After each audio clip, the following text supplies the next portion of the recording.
I haven't taken personally a prescription medication since somewhere around 1987, right? Wow. But That's for great. I'm not opposed to it. I Yeah. don't need to, right? Right. And I'm 61, so I'm in the age where an average person my age is taking 4, 6, right, like many prescriptions, and the older you get, the more it gets stacked together, right? And so that approach to managing symptoms leads to what you suggested, Mimi. Like, people spend a lot of their latter years, in a very unhealthy state. And so I don't think there's technologies, at least not that I'm aware of, that predictably would extend lifespan. But there are definitely ones available that look very promising to extend that period that we get to live healthy and live our life the way we want to live it. And that's one of the reasons when I first saw work on senolytics and senescent cells, I'm like, cool, this looks like one of those rare things that might actually extend that period where we get to live our life our way. Yeah. So take us through that. You used the beautiful analogy already of these senescent cells being like the hidden grocery items that have passed their expiration in the refrigerator, and that we are to look for them and pull them out of hiding so that we can, exfoliate them or remove them from our refrigerator. But tie that with aging. What does senescence look like as it pertains to this aging arc? Yeah, so the word senescence really means aging in a simple sense. When we think of like the senolytics, that's cellular senescence. So those are like aged cells. Right. So think of cells live and die their own lives. So all of our cells pretty much have life cycles independent of our overall life. With the exception of neurons. We don't replace neurons. The ones we're born with are the ones we'll die with. Retinal cells are the same, but every other tissue, cells are constantly being birthed, living their life, and then passing away to be replaced by new, healthy, young cells. And that varies tissue by tissue. So something like heart tissue, an average cell may live 4 decades, crazy long time. Muscle tissue, maybe 15 years, fat tissue about 8. Liver, maybe like 3, but you start to get to intestinal lining cells, like they're turning over every week. So there's these, processes all going on. And so the bottom line is tens of billions of cells are being replaced on a daily basis, just varying. And so what a senescent cell is one that somewhere during its life cycle got so stressed, it's like, all right, I'm done. I'm not going to make new copies of myself, so I'm not going to have any children's cells. And I'm unrepairable. So I'm just going to mark myself for, eventually going through this, it's called apoptosis, but the process of, being taken out of the refrigerator and thrown out.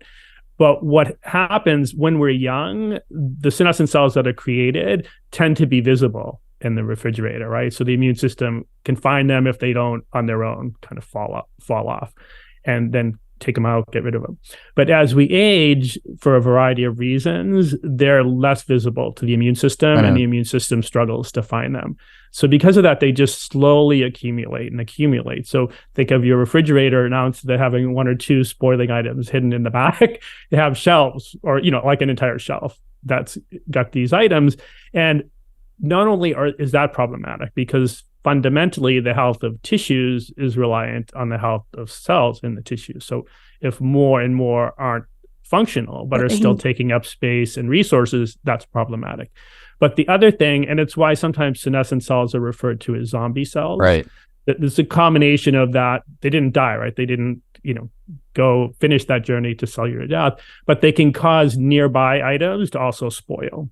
Really? Which in our tissues, what that means is they turn nearby healthy cells into other senescent cells.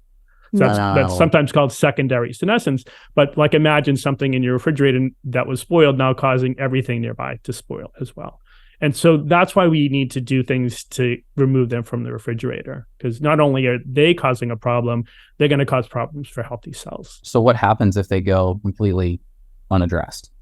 If the refrigerator is starting to smell bad, what does that mean in the human body? And this is relatively new-ish science. So around 2000, like senescence has been known about in a cellular context since about 1961. So I was born in 1962, so just before my birthday. But it wasn't until the early 2000s that their role in unhealthy aging started to become clear.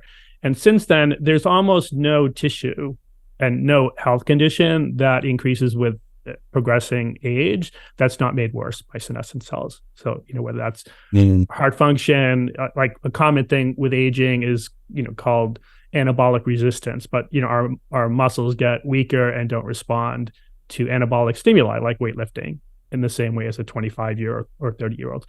And that's at least largely caused by senescent cells there. If you remove those senescent cells, then that older muscle tissue responds much more like young muscle tissue. Real. So joints would be another area, like super common thing as people get older, even by early 40s in a lot of people, is that even if they want to exercise, it's uncomfortable because of how their joints are performing. Yeah. And a lot of that is because think of like what should be happening at our joints is stem cells with any trauma should make new healthy young joint cells. And what happens as we get older, it's almost like a layer of these senescent cells overlaps that and prevents them from doing their job.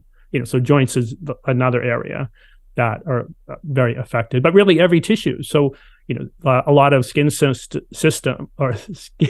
symptoms with aging, right? Like the wrinkles, very visible. It's often what makes us judge someone is older is, not only wrinkles, but the almost the glow, right? The luminescence of someone's skin, and senescent cells impact that.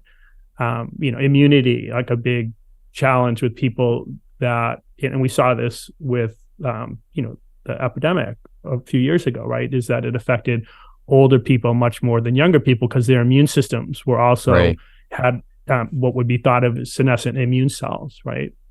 So really anything you can think of that is a common challenge with aging. I'm not aware of any to date that senescent cells haven't been found to play a role. And not to say the entire role, but they contribute across the board. Thank you so much for listening. If you enjoyed that, check out right over here for some more fun clips. Oh, and you're going to want to subscribe. Bye.